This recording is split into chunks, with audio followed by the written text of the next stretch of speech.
Welcome to City Week, ladies and gentlemen. I am your host, Alton West. Today I have a guest on from the LaGrange Police Department, so come back for that interview in just a moment.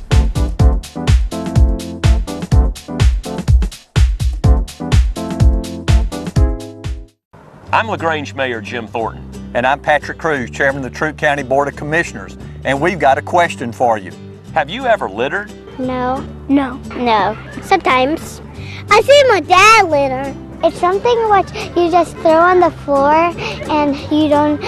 You just throw things on the floor, and when you don't need to. I just don't like putting in the trash can sometimes, but sometimes I do put them in the trash can. Don't do that. Just a piece of trash on our yard, and I don't like people that litter. He just threw the gun out the window. Cheap, beautiful. If you are littering people, stop littering right now. Don't litter. And you're a grown-up, you should know that. Cheap, troop, beautiful. Littering in Troup County is not a small problem. It's a big one, and we need everyone to do their part. The City of LaGrange, along with Troup County and the cities of Hogansville and West Point, want to clean up our community. So please don't trash Troup. Let's pick it up. Working together, we can keep Troup County a beautiful place to live.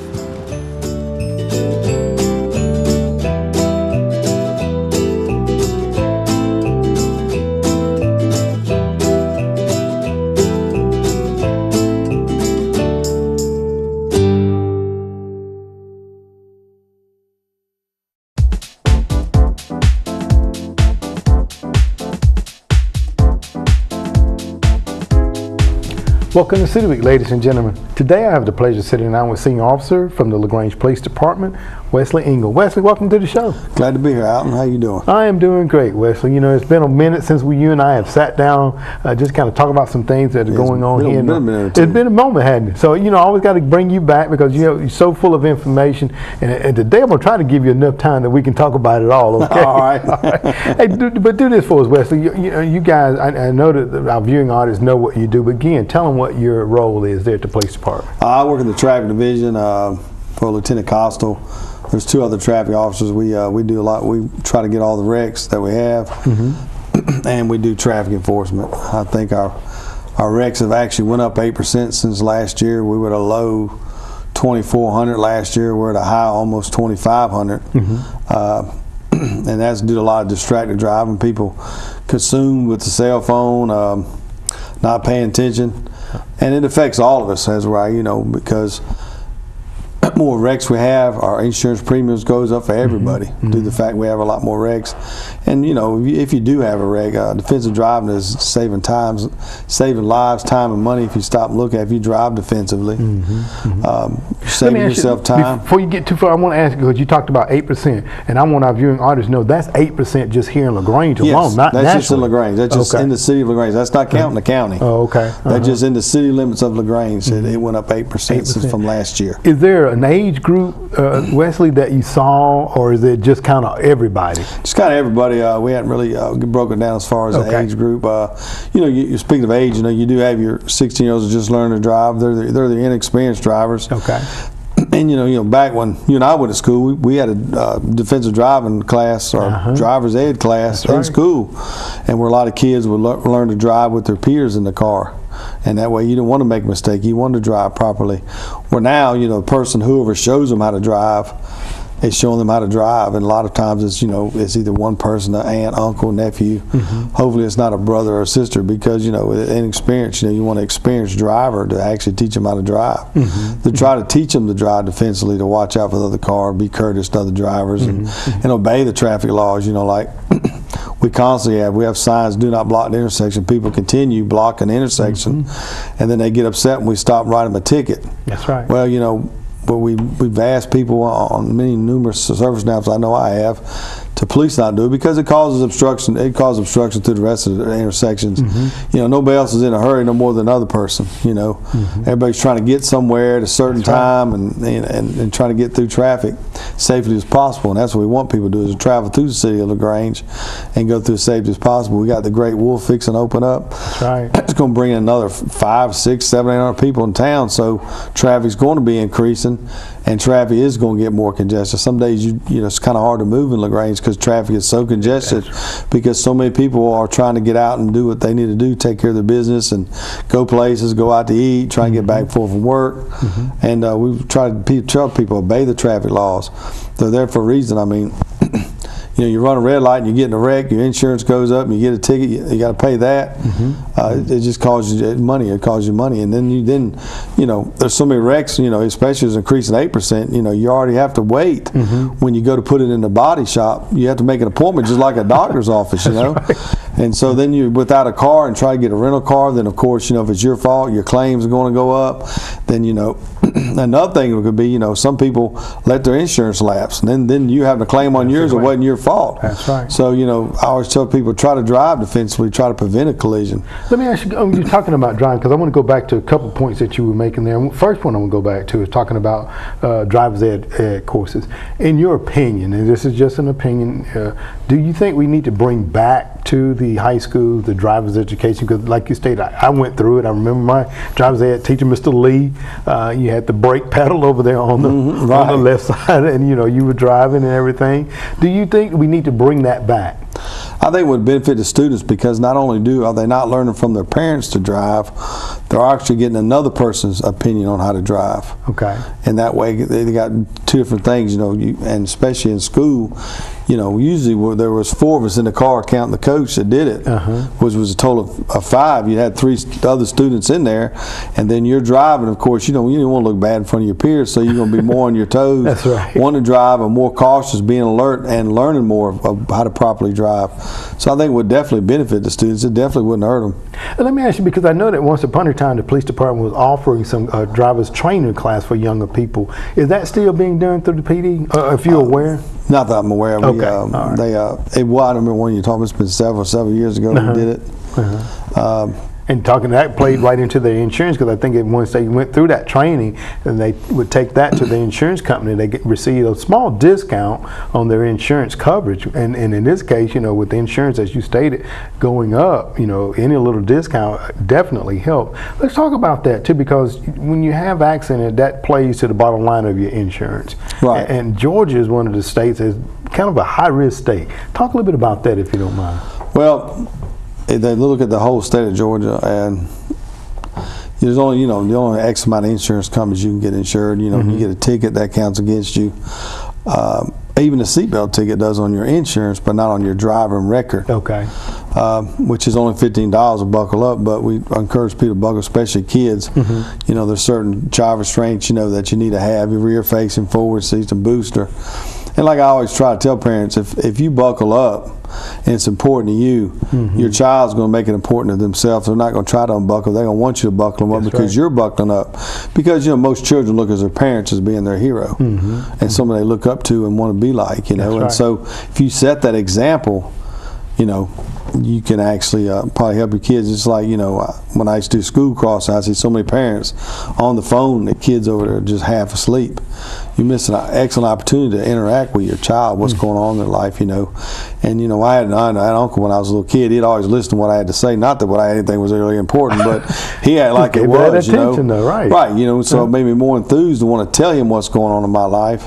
Due to the fact he was act like he was really intrigued to listen. He probably wasn't even really paying attention, just looking at me going, yeah. But at least it gave me the perception that he was really interested in what I had to say, and that's all. Teenagers want to talk about something that it might be insignificant to somebody else, but it's very important to them. And I try to encourage people, they know what's going on in your children's life, because there's so much that can happen out there in a car wreck and stuff like that. I mean, and we have enough wrecks where people get hurt and seriously hurt, and then we've had some fatalities, which we try to keep that down as much as possible. Yeah. You talked about, Wesley, about the number of increase, the 8%, that's gone up. What are the types of accidents are we seeing that are happening here in LaGrange that are following too closely, disregarding? Well, most of your wrecks are speed related. I figure somebody's following you too close. They might be speeding, but they're also in a hurry. That's where they're following you too close. So you'd want to increase your following distance. Okay. The average following distance somebody should have maintained at all times, just regular everyday driving, is a minimum of 3 seconds. Okay, 3 seconds. And all you can do is actually pick up an object on the road, a speed limit sign, a traffic light, a fire hydrant, and then count 1001, 1002, 1003. If you pass before that 1003, then you're actually too close. And a lot of times, if they slam on brakes, you got the perception to realize, okay, they're stopping distance, then you got your reaction distance, then you got your actual braking distance. So by the time you perceive something and react, you've done closed the distance of the vehicle between you and another vehicle, and that's usually what's following too closely. Then if you look at failure to yield right away, the stop sign, the yield sign, person's probably in a hurry because they want to jump out there and go. Or trying to beat traffic because why? They're in a hurry. Then a lot of them are people that run red lights, traffic control devices. I mean, and especially when they get to blocking that intersection, usually what happens, you block the intersection. If it is green and you go out there, you need to stay back at the traffic lines due to the fact that a emergency vehicle could try to get through. Somebody could be transporting their child to the hospital with their flashers on. And then what happens if you get out there, then what happens, usually the light changes, then you're going to have to take a left turn or a right turn on a red light and take a chance of getting hit involved in a wreck. I mean, all these things contribute to the accident. Well, it's not really an accident, it's a collision, because every collision is preventable. That's right. That's the reason we issue a warning or a citation at the at-fault driver. And and you can't avoid it. And eventually, a lot of these cities are going to traffic light enforcement with cameras. I mean, we haven't yet, but you never know with the continuing problem of blocking intersections and running traffic control devices. It could be something in the near future that the city might look at due to try to curb some of the reckless driving or disregarding of the traffic lights, which is increasing the wrecks. Let me ask you, blocking the intersection, that's a finable offense, just like following too close. Yes, sir. And you may not necessarily know, but what's the cost for it? It's around $100. $100. So that means if someone blocks the intersection, they just want to give the city of LaGrange an additional $100. And usually what we do is we'll videotape the actual blocking intersection. That's how I do it. Okay. And that way, if they were to plead not guilty, the judge can see what I saw. Okay. Or she can see what I saw. What's your advice to them? What's your advice? And I know if you see it's congesting up, slow down. Make sure you got enough room to go across the other side. Okay. Because next time you might not. You stop there. You might be the one that's trying to make the left or trying to go on a green light, and somebody's got you blocked in. So I always tell people, drive courteous. Just be courteous to the other drivers.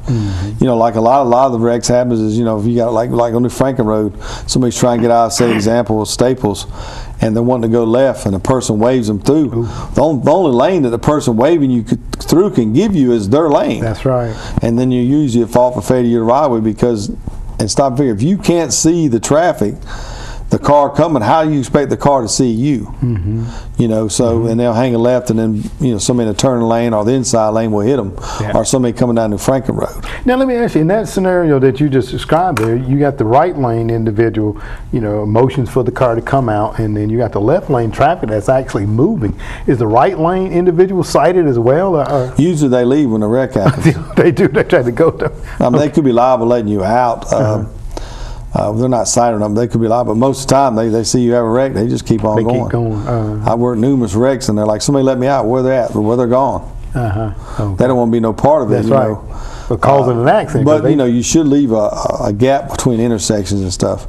If you can't make that left turn, make a right turn. And then, go down the road a little bit and hang a left. If you stop and figure the time you sit there and wait to make a left turn, you could have made a right, went up the road, made a left turn in a central turn lane, went another business, and come out by the time you get through waiting, and then you're safe. That's right. You're out there, you prevent from having a wreck. Absolutely. And we just need drivers to be a little more cautious. I think that's a lot of it is. And then people, I know it's legal to talk on the phone on a cell phone, but the bad thing is you get consumed in the conversation, and especially I've worked a wreck where a gentleman had a bad wreck because he received some bad news and was so consumed in the phone conversation, actually pulled out in front of somebody. Hold that thought. We're going to take a quick commercial break, and we'll come back to talk about distracted driving, because that's probably the biggest distracted that we have right now. So stay with me just for a little bit longer, okay? All right. Ladies and gentlemen, stay tuned. We'll be right back for more of Wesley Ingle.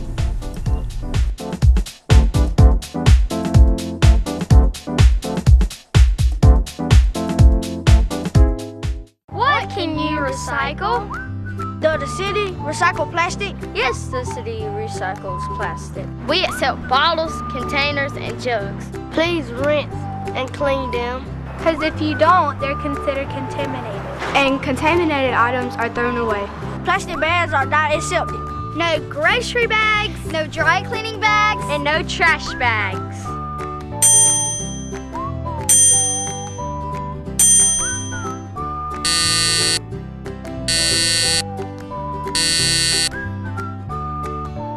Does the city recycle tin and aluminum?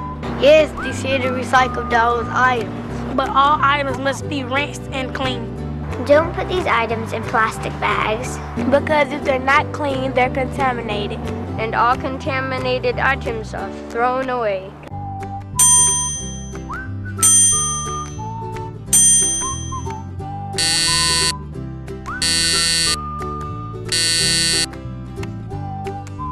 Does the city recycle cardboard, newspapers, or magazines? Yes, the city accepts these items. Cardboard boxes need to be broken down. And packing materials must be removed. If the cardboard isn't broken down, it's contaminated. And those items are thrown away. If the items are too big, place it by the bin.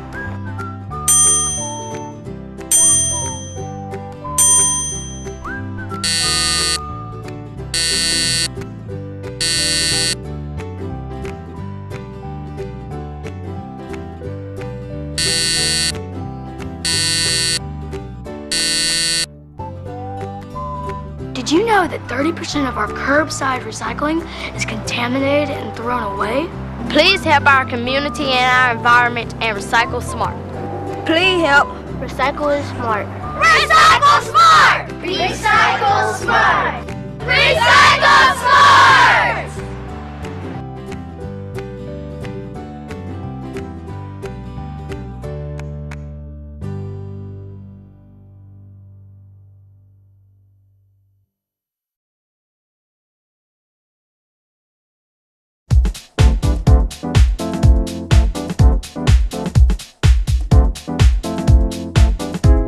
Welcome back, ladies and gentlemen. We are being joined today by Senior Officer Wes Lingham from the LaGrange Police Department, and just talking about some common sense safety tips and things that you can do to keep yourself safe as you drive here in and around our City of LaGrange. Wes, I want to thank you for staying with us this time. Like I told you, I'm going to give you enough time this time so we can talk about all the things that you have, so much valuable information. We left off, we were talking about distracting driving and cell phones. In the state of Georgia, it's not against the law now to talk on your cell phone or have the hands-free device. Talk a little bit about that. Well, if you're under 18, it's illegal to be on the phone at all for any reason. It doesn't matter if you're talking to your parents, your grandparents, your school teacher, whoever. But you can't be on the phone while you're driving a motor vehicle. Now, nobody in the state of Georgia can text, Snapchat, email, Instagram, none of that while they're going down the road, which, you know, unfortunately people do it. They might get caught, but they need to look at the fact that they're involved in a serious accident, which everybody calls a collision accident. They're all involved in a collision. Their phone records can be subpoenaed. And it could affect, as far as them being paid a claim that they might be entitled to due to the fact that they were distracted. At 18 years old or older, you can actually talk on a cell phone with hands-free or a headset, but you can't wear a headset to a radio. It's against the law in the state of Georgia to have a headset on while you're driving. But you can be talking on the phone. You see a lot of people with their earbuds in, talking on the phone, trying to be safe, keeping both hands on the wheel. But the problem with that is you get so consumed in the conversation, your brain can only concentrate on one thing. You know, people say I can multitask. Well, yeah, for a few seconds you might be able to multitask. What happens? You might be on the phone and you get a text, and then it just goes downhill from there. But people don't realize that you actually get so consumed in the phone conversation, you could miss somebody pulling out in front of you that you could have avoided if you wasn't on the phone. I try to stay on the phone when I'm driving.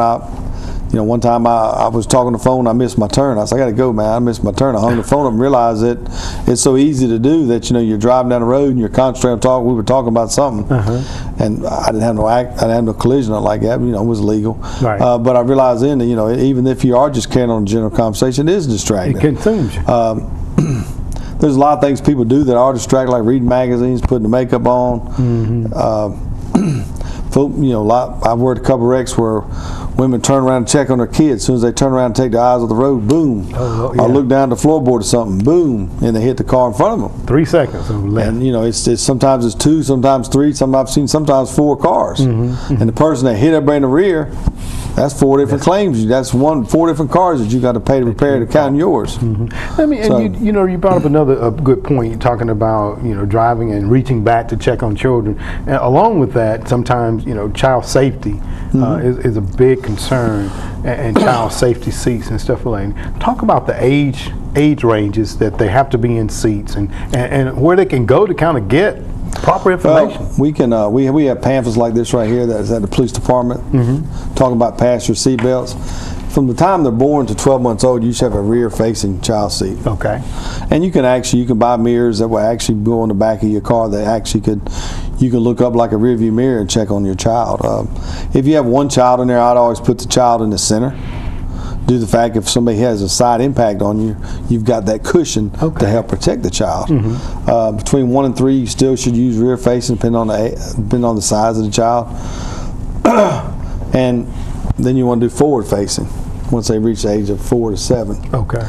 Now, used to put a booster seat in at 5. Well, they changed that law. Now it's 8 years old. The child has to be 8 years or older to sit in a booster seat. And the reason for that is because the seat belts don't adjust like they do in the front seat. You know, a long time ago, you didn't have adjustable seat belts in the front. It was pretty much one size supposed to fit all, right?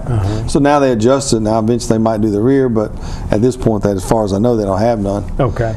So the strap's going to irritate the child, and they're going to want to take it off their neck. That's right. And they'll not want to wear it because it's irritating when they're in the back seat. And you know, you always want to keep the children in the rear, do the fact airbags and stuff. Now, if you got a full car, I would put the oldest child up front if you had to. Okay. But now, when you say oldest child, at least 9 years old. At least 9 years old, yes. Oh, okay, all right. Because you want them in a boost seat till they're 8. Okay. All right. And people realize that, you know, even as a teenager, say you are your friends in the car and you're 17, they're 16, and they're not buckled up, you get the ticket because it's the driver's responsibility to make sure anybody is buckled up under 18 years old. Okay. So that's something for the teenagers. Right. I mean, and then if you're 18 years or older, it's up to, you know, say me and you're riding the car and I didn't have mine on, you did, then I get the tickets. I'm well over 18 years old. That's what you want to do. And I try to tell people, you know, children can't make that choice. You have to make that choice for you. You want to protect them, you know. And you know, kids do get hurt. They get thrown, you know. They have all the technology to do with seat belts and all the stuff that they had way back when I was a young child. So then, let me ask you, talking about seat belts, so it's not against the law for our public transportation, you know, cabs? No, if you're in a cab, they're not required to have a child seat. They'd be carrying around 4 or 5 in the trunk. You wouldn't have the room for your luggage. That's right. But if you're in a cab, you'd want to buckle your child up in the regular car seat to protect them. Okay. You wouldn't want to put them in your arms if you got a small infant. You know, usually people carry them in the little carriers. I would buckle the child in the carrier with the regular car seat. Okay. Something's better than nothing in case the cab driver is in a wreck. But most of your speed limits in the City of LaGrange are 35. Most is 45. Most general areas except Pegasus, and it's 55. Okay. All right. Very good. Now, if somebody had a question, I know you guys have the pamphlet, and there's so many times because the car seats can be kind of confusing sometimes. They come down and get training on how to properly fasten them in and stuff like that? We can get them fastened for you. Okay. But, you know, and the car industry is actually trying to make it easier. I got grandkids, and I put their seat belts. There's like a metal clip you can clip on now that's already on the seat instead of fooling with the seat belt. You got tether straps. The child restraints are constantly improving. If say you had one child and it's like 8 years since you had no one, I would recommend buy another car seat because the technology has changed and the quality, the breakdown of the material. Not that you don't take care of your stuff, but you figure the wear and tear of the environment and the weather and stuff like that. It is plastic. Most of them are plastic, but you know, the technology is constantly improving with child seats. Right. You know, used to you didn't have the little thing that protects the infant's head, and now you put that in there, and then it's got the shoulder harnesses in them. So they're constantly improving them to try to make safety for kids. Okay, well, very good. And you know, talking about that, and you know, safety, car seats, and you know, the proper installation of them, because I know I've struggled with a couple of times with my grandkids and stuff. Like, man, and it's very easy to, you know, get a little frustrated and not want to do it. But then when you think about the consequences, you take that time to actually do it too. Also, you use the technology. You can go to YouTube. It's helped me several times run out for a child string, but other stuff you can YouTube, and actually a lot of the companies will actually put a video on it to try to help people to properly secure it. So the technology is there. You can, why not embrace just it? Take advantage. And you actually can watch the video, pause it, and as you're going through the steps. Absolutely. So there's also another option that they would have. Okay, I'm going to shift gears just a little bit now because we're getting into the warmer. I hope we're getting into the warmer weather season here. First day of spring was last week, and then the day after it was like 30 degrees. Oh yeah, definitely. Yeah. So I say we hopefully get into that area, and we're going to see events that will take place in our downtown area. We do have a new parking deck down on Vernon and Broad Street, and there's ample parking. Just talk a little bit about parking in the downtown area. Well, you got the Sweetland. They'll probably start doing concerts soon. That's I think right. they got something coming up in April.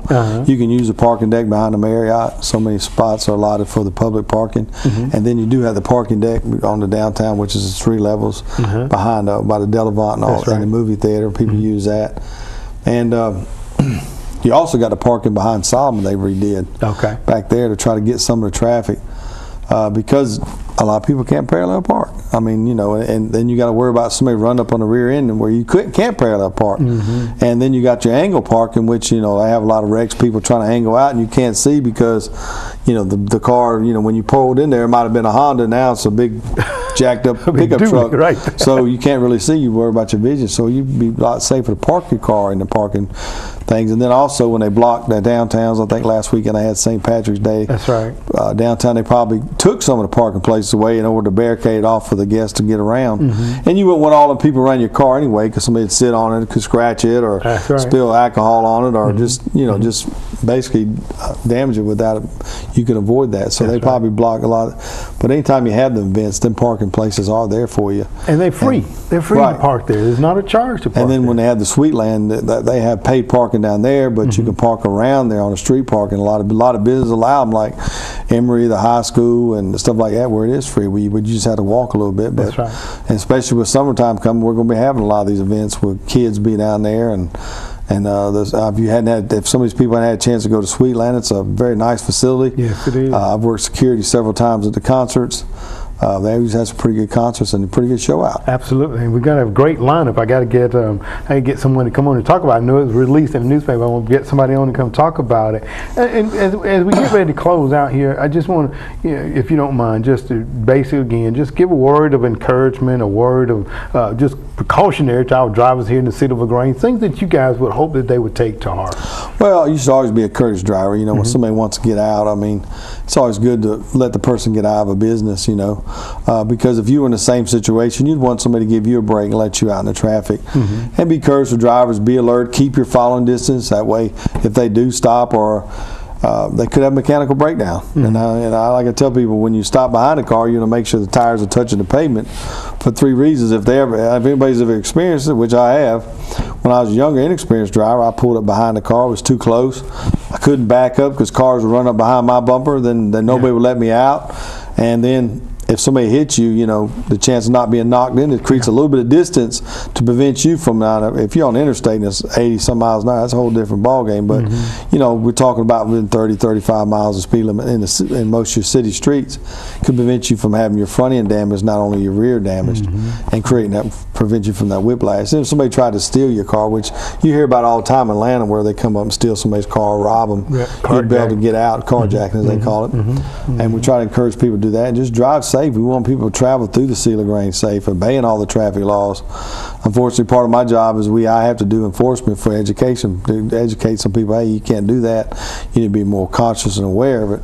So we want people, we want them to come through the City of LaGrange safely, try to reduce some of the wrecks that we have every day, because it ties me up and other officers being tied up, to stop from prevent some other things from people breaking in cars or breaking in businesses. And with the summertime coming, you're going to have kids out playing basketball, out playing baseball, running around. So be cautious of them, because, especially in a couple of months, school's going to be out.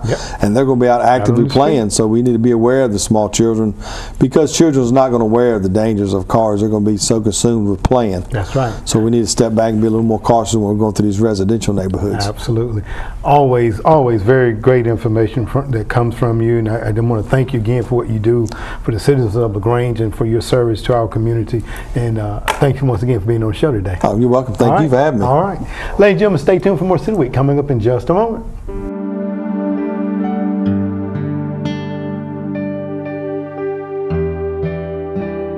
Ladies and gentlemen, thank you for joining City Week this week. My guests have been from the LaGrange Police Department, Senior Officer Wesley Engel, as he gave some important driving safety tips for our drivers here in and around the City of LaGrange. By all means, take heed to him, and if you have any questions, give him a call down at the LaGrange Police Department. I'm sure he'd be more than happy to assist.